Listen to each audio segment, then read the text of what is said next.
Hi guys! Welcome back to another video of mine. I know it's been a while since I last uploaded. Supposedly, tutuloy-tuloyin ko yung Vlogmas. Kaya lang, naging busy na rin ako with school and everything. And so, I decided to recreate my school makeup routine. So, if you guys wanna know how I do my makeup, please keep on watching. So, yung usually kong ginagawa at first is to put Pond's BB cream sa face ko. Kaya lang, since recently nag-breakout ako, the doctor from Bello didn't allow me to put anything na medyo heavy sa face. So, ang ginamit ko lang ngayon is their sunblock, which I will share siguro sa favorites video ko kasi this is so good. Like, it can act as a primer. Tapos, ang ganda rin niya kasi parang meron din siyang konting coverage. And parang silicone feel yung ano niya, texture. After nun, ginawa ko na rin yung kilay ko. Hindi ko napakita. Ang ginamit ko here kasi tinatry ko pa lang yung Loreal Unbelievabrow.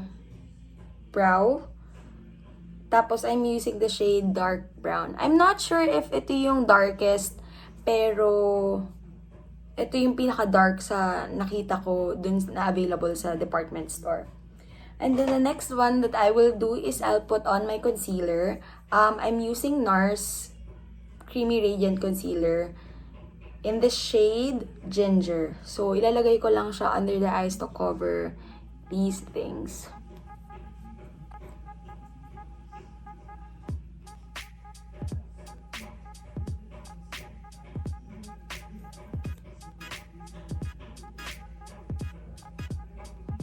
I'm sorry if may maririnig kayong mga nagpupukpok. Hindi ko alam kung anong nangyayari sa labas. Yan. And then, I'll let it sit for a while. Hindi. I won't let it sit for a while. I'm gonna go and prepare my powder. I'm using my Hudsa Beauty in the shade Banana Bread. I really like this powder kasi minsan lang ako makakita ng powder that wouldn't make your under eye, ano tawag dyan, yung parang masyadong makapal. So, nung una, Ben na yung ginagamit ko, kaya lang, ewan ko, mukha siyang cakey. So, tinry ko tong Huda and I really liked it. So, i-blend ko na yung ano ko using my damp beauty blender. Sorry, madumi siya.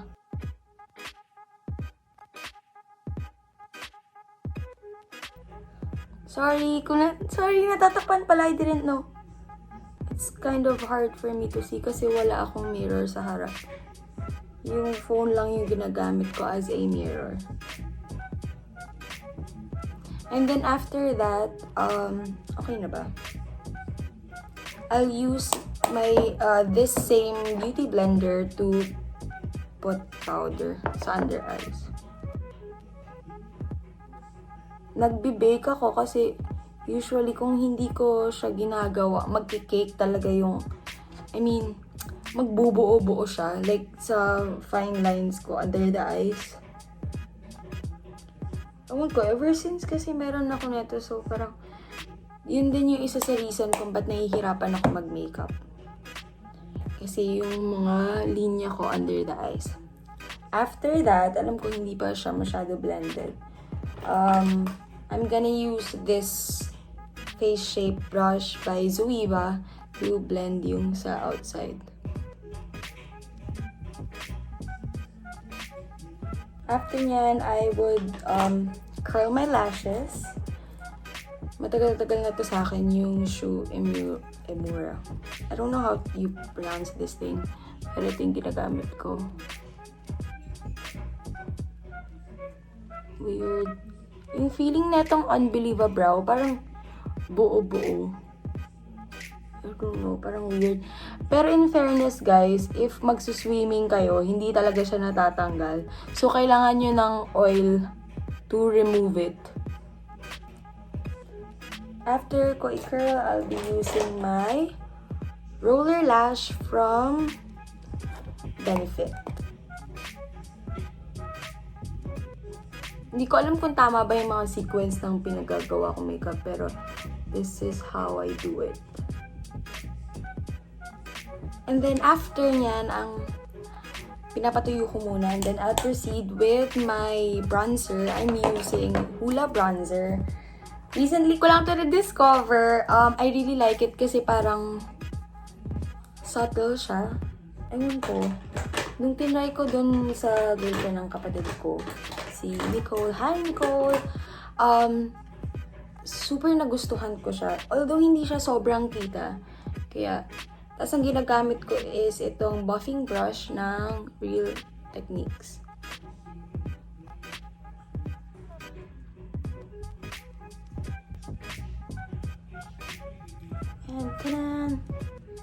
And then after I do that, siguro naman tuyo na to. Hindi ko alam kung nagkalat siya.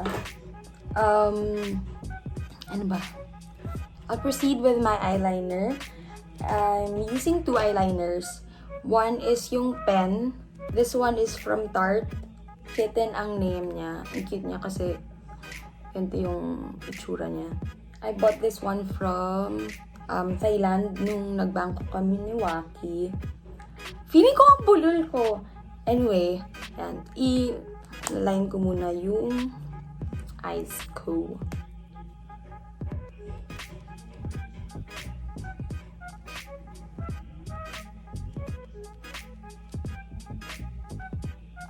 Medyo mahirap. Alam mo yan, like,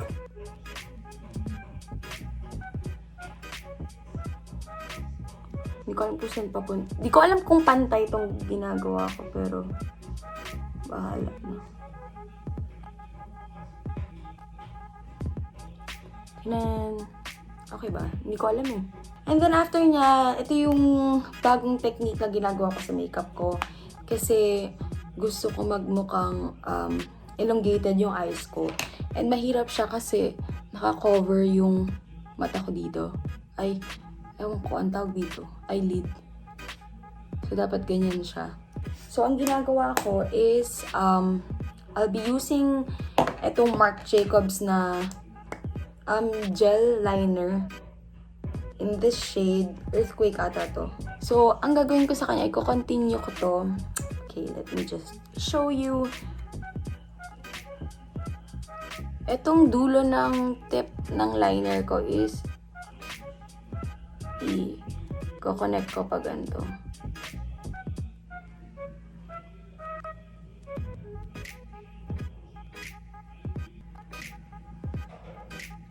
See, parang gumanon yung mata ko. Wow, gumanon yung mata ko.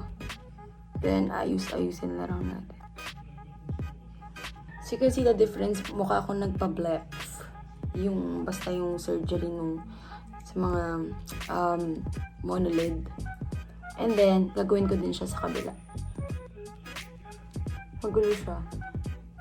Pero, lilinisin ko na lang.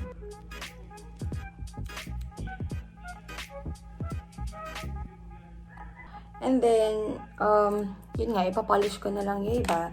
Like, iba-applyan ko na ito. Tapos this one, medyo ano ko siya mamaya. I-blend. And then, to blend yung mga magugulo kong ganyan is I'll be using itong smudger ng Zoeva.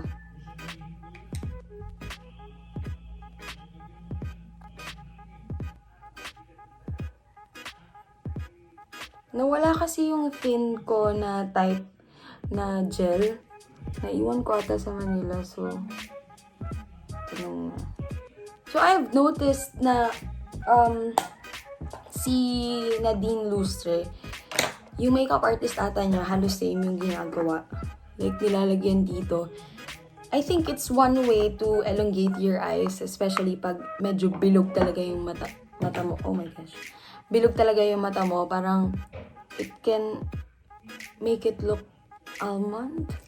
Or basta yung parang cat eye. And then, after nyan, parang yun lang. Yun lang ginagawa ko. Maglalagay na lang ako ng lip product. And as always, ang ginagamit ko lang naman is yung lip and cheek tint ng KJM. which I will show you in a bit. So this is what I use to put on my lips and sometimes sa cheeks ko din if gusto ko medyo blush. Ito yung favorite kong shade. This one is the darkest. Ito yung most natural tignan. For me, ha. And then, kuha lang ako ng konti. And put it sa...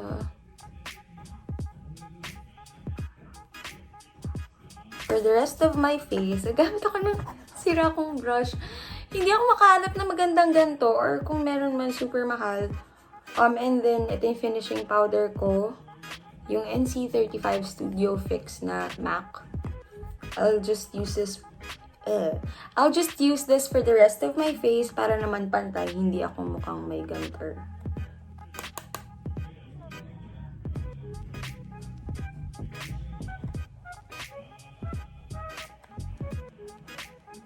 So this is it. Ito yung final look. Yun lang. I hope you guys enjoyed this video and you learned something from me. Ito lang yung ginagawa ko everyday sa school or sometimes pag tinatamad ako, like yung sunblock nga lang and then naka-glasses ako, natanggal ko na yung contacts. So this is what it looks like if wala yung light in front of me. Yan, medyo subtle lang siya, mukha lang siyang OA pag nasa light. Kasi masyadong kita ang mga imperfection ko. So yeah, I hope you guys enjoyed this video and I'll see you next time. Bye!